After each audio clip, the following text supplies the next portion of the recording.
বার্তা একটাই যে আমরা তৈরি 2026-এর নির্বাচন, তৃণমূল কংগ্রেস, তৃণমূল যুব কংগ্রেস, ছাত্র পরিষদ আমরা কাঁধে কাঁধ মিলিয়ে লড়বো। আজকে যত আকারে লোক এসছে, যে জনপ্লাবন আমরা দেখতে পেয়েছি, এটার মাধ্যমে আমরা মমতা বন্দ্যোপাধ্যায় এবং অভিষেক বন্দ্যোপাধ্যায়কে বলতে চাই যে দাদা ও দিদি তোমরা এগিয়ে চলো, ছাত্র যুব তোমাদের সাথে আছে। এইটার মধ্যে তো কোনো দ্বিধা নেই।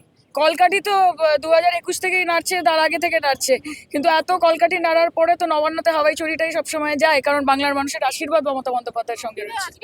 অন্যদিকে হুমায়ুন দা আবার বাবরি মসজিদ তৈরি করছেন, এটা কিরকম লেভেলের রাজনীতি? হ্যাঁ দেখুন, আমি মনে করি যে হুমায়ুন বাবুকে ফান্ড করছে বিজেপি, এবং বিজেপি চাইছে মুর্শিদাবাদকে অশান্ত করতে, বাংলাকে অশান্ত করতে, এবং হিন্দু মুসলমান, ইন্ডিয়া পাকিস্তান, শ্মশান কবরস্থান ছাড়া বিজেপির না কোনো কাজের কথা আছে না কিছু বলার রয়েছে। কাজে বিরোধী দলনেতা যাই বলুন না কেন, হুমায়ুন কবির যেরকমভাবে বিদ্বেষ বপন করার চেষ্টা করছেন, যেরকমভাবে সাম্প্রদায়িক এবং উস্কানিমূলক কথাবার্তা বলছেন, এটাতে বোঝাই যাচ্ছে যে প্রত্যক্ষ এবং পরোক্ষভাবে he is being encouraged and funded by the BJP. অবশ্যই, ইনশাআল্লাহ। এবং এটা শুধুমাত্র ইমাম সাহেব কেন, যারা যারা যতজন ধর্মগুরুরা এখানে ছিলেন, তারা প্রত্যেকে বলেছেন যে মমতা বন্দ্যোপাধ্যায়ের শাসনকালে উই ফিল প্রোটেক্টেড। আমরা এখানে কোনো রকম ধর্মের রাজনীতিতে বিশ্বাসী নই। আমরা জাতের রাজনীতি করি না, আমরা ভাতের রাজনীতি করি। আমরা ধর্মের রাজনীতি করি না, আমরা কর্মের রাজনীতি করি।